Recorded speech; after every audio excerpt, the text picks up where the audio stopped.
Hey folks, first things first today, we're in the shop.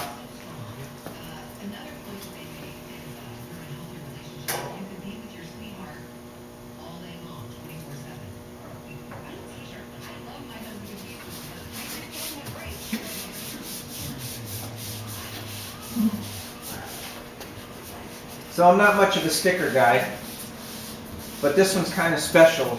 A friend of ours, I belong to a group called the Hope Valley Hot Rodders, and a friend of ours passed away unexpectedly. He had a 32 Ford pickup truck street rod, and as a little tribute and memorial to him, the guys are sporting this decal on all of our projects. So here's to you, Rick, a great friend, and we're going to use this sticker to remember you by and honor you. So pretty cool little sticker, and the first addition to the truck.